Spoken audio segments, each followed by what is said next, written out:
Buenas noches. Bueno, pues vamos a seguir con el tema y ahora vamos a ver qué quiere decir el ángel de la muerte. ¿Qué nos va a entregar el rap al respecto? Empiezo la lectura. Dice la liberación del ángel de la muerte. Por supuesto,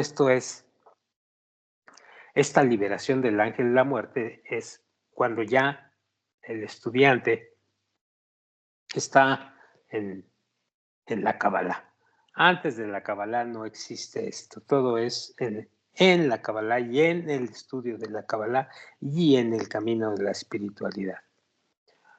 Bien, empezamos. La liberación del ángel de la muerte. Dice así. Después de todo lo que hemos aprendido, dice el Rab, encontramos un modo de entender las palabras de nuestros sabios en su significado verdadero cuando dijeron Harut, que significa tallado, Harut sobre las piedras. No pronuncies esto como tallado o como Harut, sino más bien como Jerut, que significa libertad, ya que ellos han sido liberados del ángel de la muerte.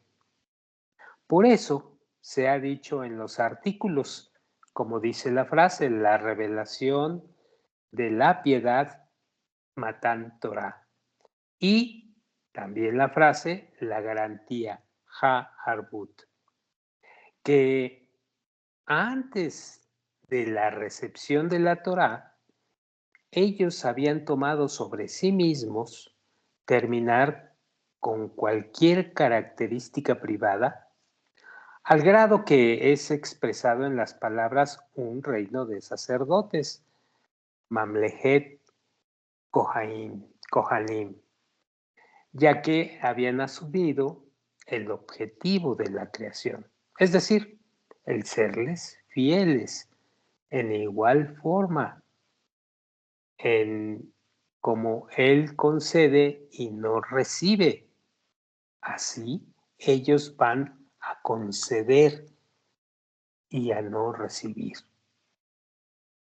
lo cual es el último grado de adhesión, dice el Rab, expresada en las palabras una nación santa, tal como dice en el final de la obligación.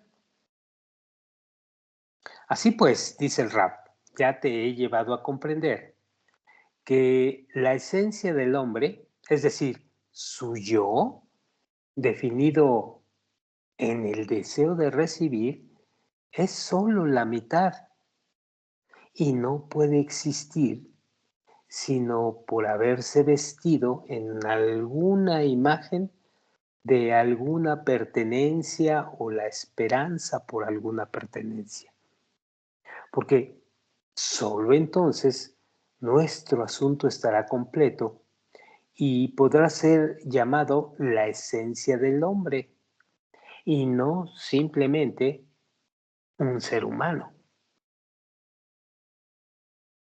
Resulta, dice el Rab, que los hijos de Israel, cuando lograron la adhesión completa en esa ocasión santa, se constituyeron en vasijas de recepción completamente vaciados de todo, llenado de toda pertenencia en el mundo, habiéndose adherido a él en igualdad de forma, habiéndose adherido al Creador en igualdad de forma. Esto significa que no tenían ningún deseo de poseer algo para ellos. Esto es muy importante. No tenemos ningún deseo de poseer algo, sino solo en el grado en que podrían conceder la alegría de que su Hacedor disfrutara en ellos. Es decir, recibimos por contento o para contento del Hacedor. Debido, dice el Rab, a que su deseo de recibir se había preparado en una imagen de aquel objeto, se han preparado y se han vinculado con él como una unidad completa. Por lo tanto, seguramente ellos se han hecho libres del ángel de la muerte, ya que la muerte es necesariamente un aspecto de ausencia y la negación de la existencia de un cierto objeto. Pero solo mientras haya una chispa que quiera existir para su propio placer, pudiéndose decir que aquella chispa no existe, sino que está ausente y muerta.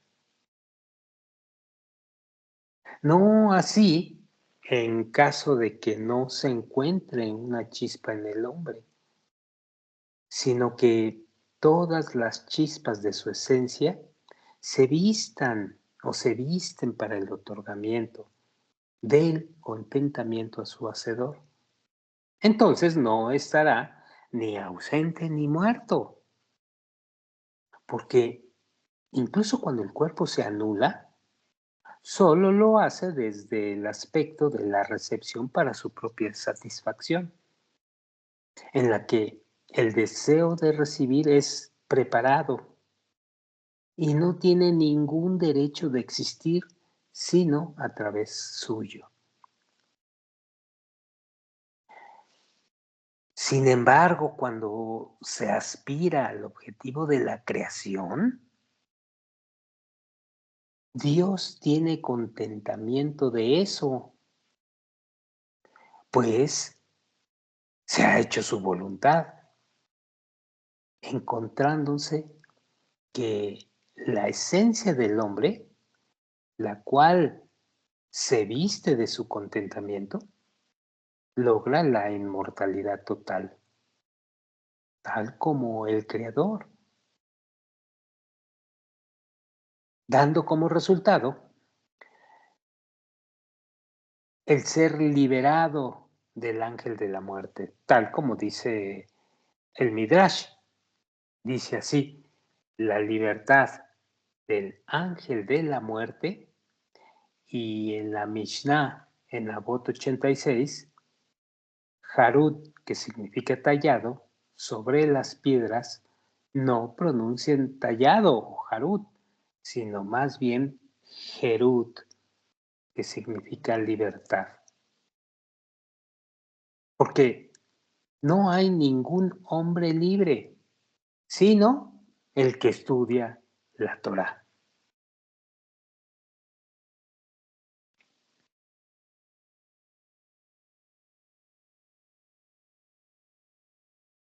Bien, con esto terminamos esta cita y ahora vamos a empezar a leer, a prepararnos para poder ingresar posteriormente a las revelaciones, al libro de las revelaciones, al libro del Zohar. Pero antes vamos a leer una lectura que nos va a preparar para poder captar mejor la entrada al libro del Zohar. Este tema se llama Prefacio al libro del Zohar y es muy importante porque vamos a ver aspectos y temas que nos preparan para poder captar y entender perfectamente bien lo que nos marca el libro del Zohar y sus guías y sus pistas para seguir el camino de la espiritualidad. Por supuesto, lo vamos a ir desglosando punto por punto, como lo desglosa aquí el maestro. Punto número 1. Dice así. Por supuesto, va a hablar del Zohar, ¿eh? Dice así. 1. La profundidad de la sabiduría en el libro sagrado del Zohar está cercada y enjaulada detrás de 1000 cerrojos.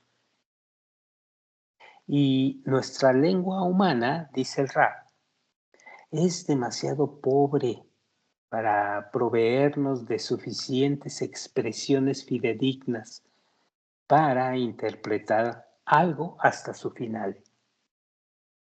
Además, dice el Rab, la interpretación que he hecho no es más que una escalera para ayudar a elevar al examinador o al estudiante a la altura de las cosas y examinar las palabras del libro mismo.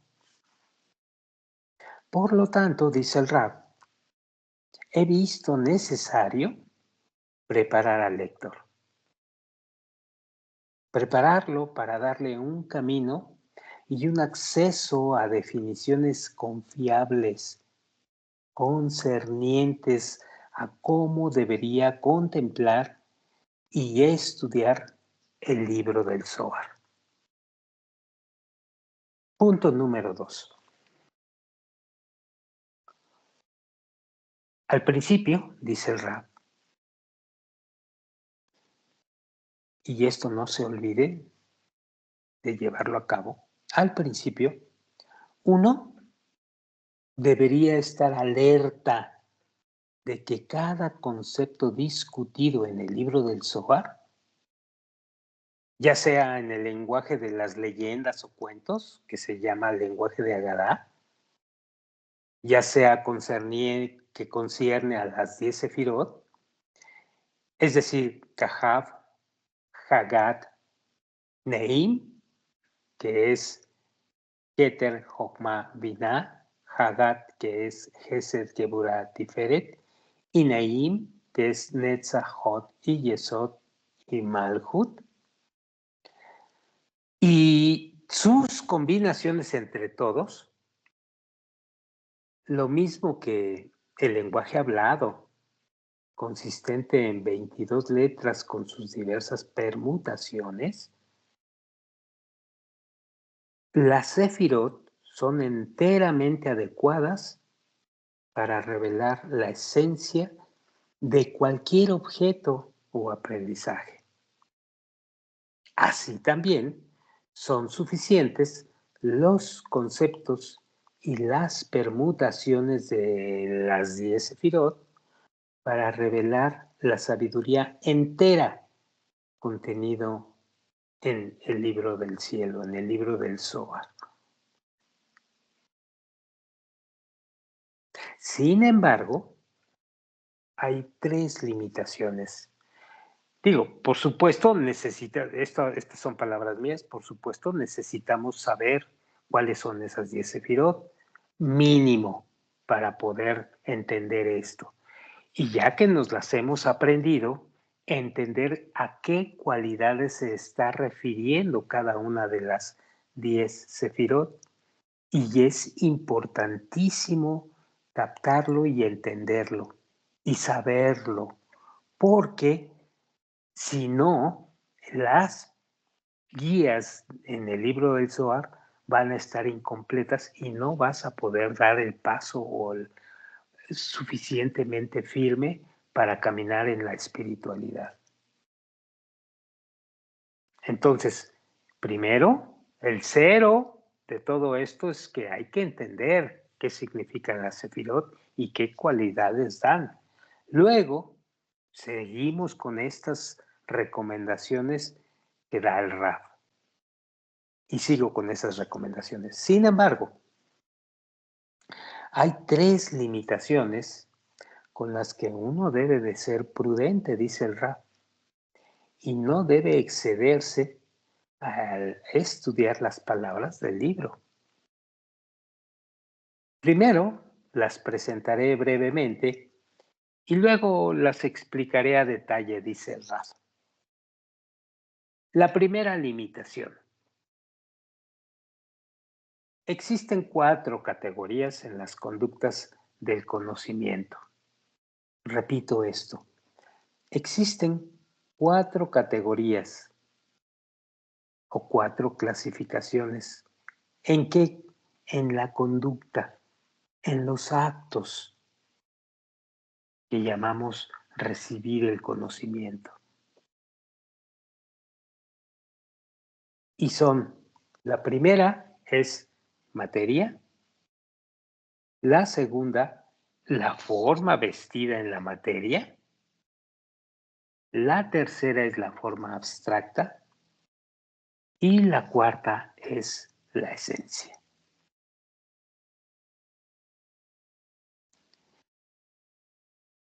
Esto es lo mismo en las 10 sefirot, dice el maestro, tal como lo explicaré abajo. Uno debe ser consciente de que el libro del Zohar no se relaciona en absoluto con la esencia y la forma abstracta en las 10 sefirot, sino solo con la materia en ellos o con la forma de la materia en ellos, mientras las sefirot se visten en la materia.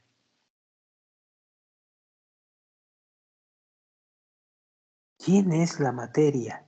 Nosotros. Segunda limitación. Número 4, segunda limitación.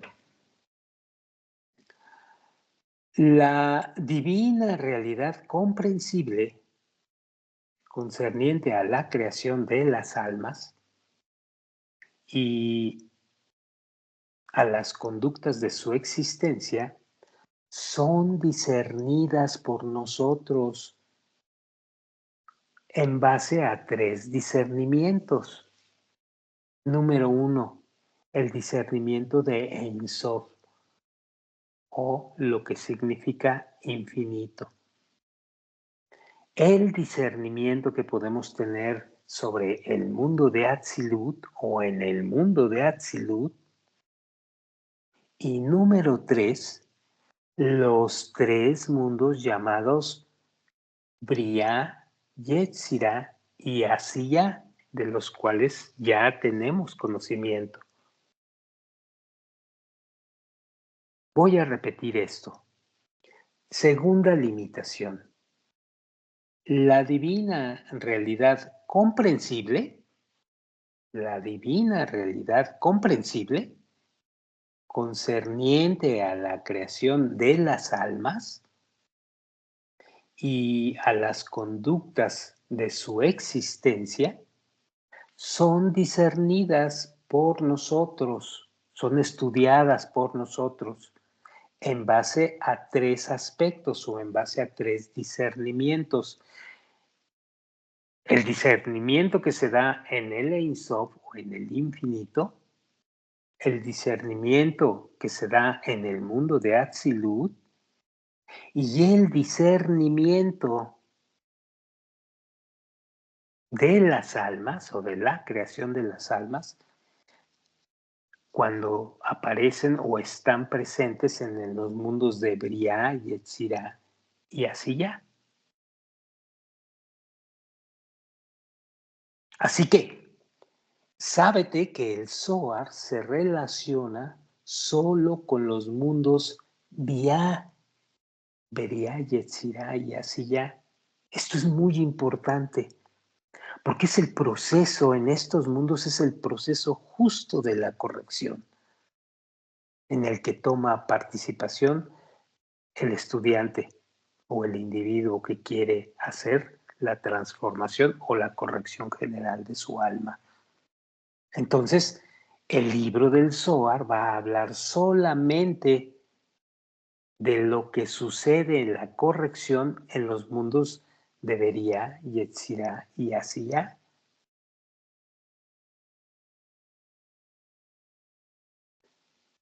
Y este libro del Zohar solo va a tratar muy superficialmente de los mundos de Ein Sof y de Atzilut, hasta el grado en que los mundos Briah, Yetzirah y Asiyah, reciben de ellos, nada más. Pero el libro del Zohar no se involucra en ellos del todo, porque ellos son para sí mismos, están en otra altura, muy superior. Entonces el Zohar solamente va a discernir a través de del proceso en estos tres mundos que pasan las almas para su corrección. Y no se les olvide, por favor. Entonces, tenemos que el libro del Zohar habla de las 10 sefirot, cómo se combinan, qué cualidades son las que se usan, etcétera, etcétera. Y habla de que esas sefirot van a ser tratadas solamente desde los discernimientos en los tres mundos, en Beria, en Yetzirah y en Asia.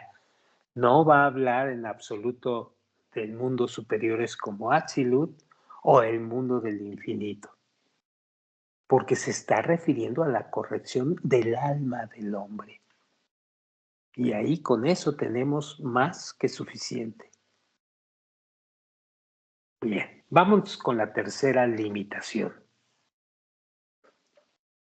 Hay tres aspectos en cada uno de los mundos Beria, Yetzirah y Asia, aspectos que debemos de tomar en cuenta cada vez que vamos a entrar al estudio de cada uno de los mundos o cada vez que estamos haciendo y practicando nuestra corrección y que nos va a llevar propiamente a través de estos mundos.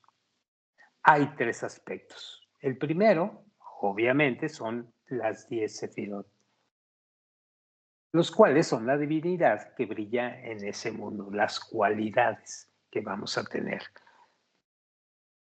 No es lo mismo la cualidad que obtenemos de las 10 sefirot en el mundo de Beria a las cualidades que vamos a acumular en el mundo de Yetzirah y mucho menos en Asia.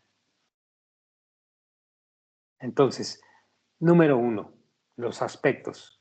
Vemos las 10 sefirot, las cuales son la divinidad que brilla en ese mundo. ¿Ok?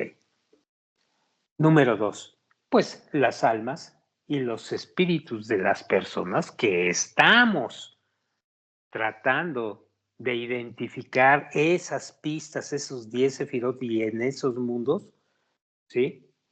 Y nosotros somos las almas y los espíritus que se recorren de las personas en ese mundo o en esos mundos. ¿Ok? Y número 3, el resto de la realidad, que lo vamos a ir entendiendo perfectamente bien. ¿Qué es eso del resto de la realidad? Bueno, ya lo explicaremos después. Que el maestro dice que se llaman Malachim, que significan ángeles, Lebushim, que significan vestiduras, y Eijalot, que significan palacios, cuyos elementos particulares pues son innumerables y los vamos a ir reconociendo mundo por mundo en esta situación. ¿Ok? Bien, sigo adelante. Debes saber que aunque el Zohar explica extensamente los detalles de cada mundo, deberías saber que las palabras del Zohar están siempre enfocadas, es decir, van y pegan exactamente a las almas de la gente que está en ese respectivo mundo, ya sea en Asiyá, en Yetzirah o en Beria. Es decir, estas pistas que da el Zohar pegan directamente hacia las almas que lo estamos leyendo o estudiando, porque lo estamos practicando. Es el otorgamiento en diferentes niveles Y lo estamos y lo vamos a seguir practicando, porque el Zohar nos lleva de la mano por ese camino para poder alcanzar esa corrección. Bien, sigo leyendo. Esto explica otros discernimientos solo para saber la medida en que las almas reciben de ellos. El Zohar no se relaciona con eso, ya que no está conectado a la recepción de las almas, ni en una sola palabra. Así, debes concluir que cada palabra que ha sido traída al libro del Zohar es solo con relación a la recepción del alma.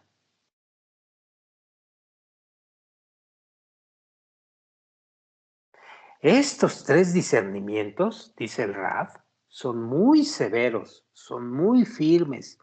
No hay para dónde hacerse, son exactos y hay que seguir. Y si el lector no sabe cómo ser prudente con ellos, si empieza a especular y empieza a desviarse y remueve asuntos de contexto, entonces inmediatamente estará confundido en la materia.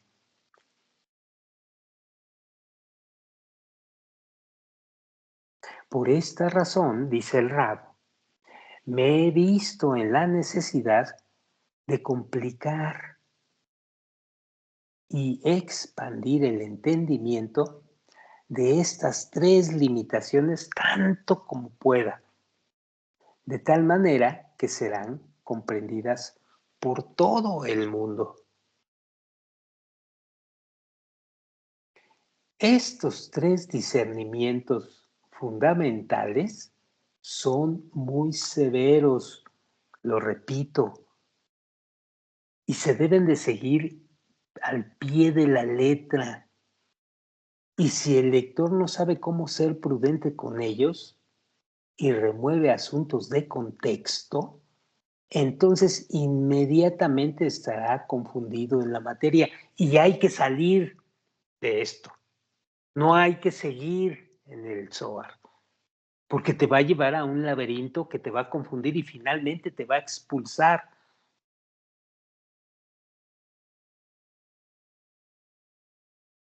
Así de severo y así de firme está el asunto. Punto número 6. Ya sabes, dice el Rab, que las 10 sefirot son llamadas, y cito, Okma, Binah, Tiferet y Malhut, y la raíz llamada Keter. Y entre paréntesis dice, son 10 porque Tiferet por sí misma consta de 6 sefirot, que son Gesed, Geburah, Tiferet, Netza, Hod y Yesod. Y hay que aprendérselas de memoria.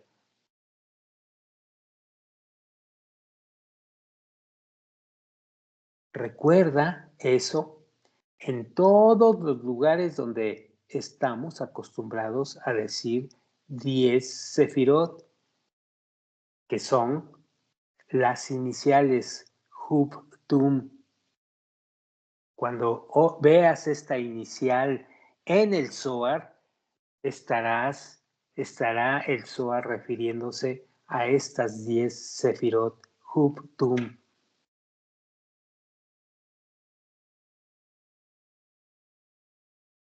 En general, dice el Rab, ellas constan de 4 mundos. Había, es decir, 4 mundos de Atzilut, Beria, Yetzirah y Asiyah. Y esto es así porque el mundo de Atzilut es la Sefirá Jokma en general. El mundo de Beria es la Sefirá Binah en general. El mundo de Yetzirah es la Sefirá de Tiferet. Y el mundo de Asiyah es la Sefirá de Malhut. ¿Qué quiere decir esto? Bueno, desde el punto de vista del otorgamiento en general, se dice que viniendo de atrás, digo yo, desde el mundo de Asiyah, está contemplando que es el mundo más bajo, entonces es el mundo del deseo de recibir, que es Malhut, ¿sí?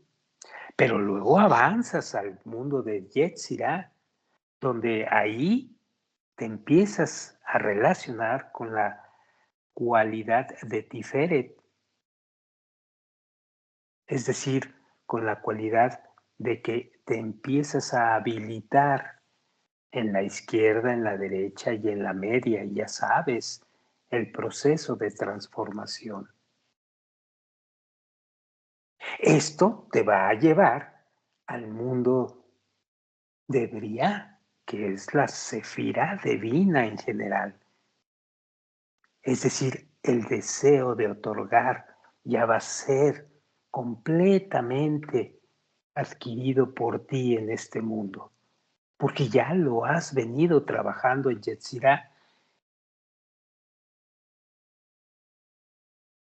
a partir de el mundo en el que principiamos, que es así ya, el de Malhut.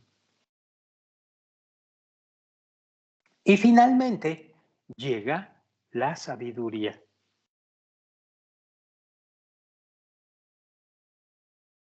que es la Sefirá Jokma, pero ahí ya, hasta ahí llegamos.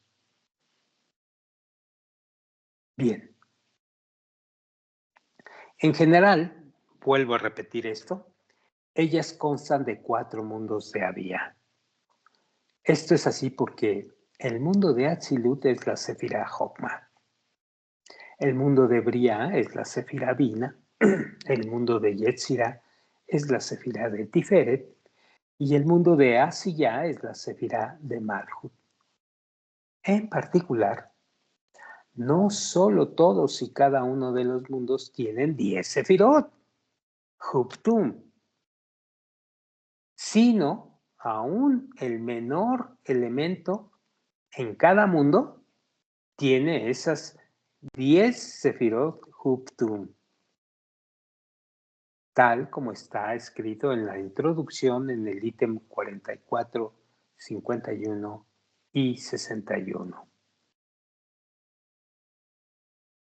Bien, hasta aquí le vamos a dejar y la próxima ocasión, la próxima grabación, vamos a continuar con estos incisos que nos están dando la parte general de cómo está trabajándose en el Zohar.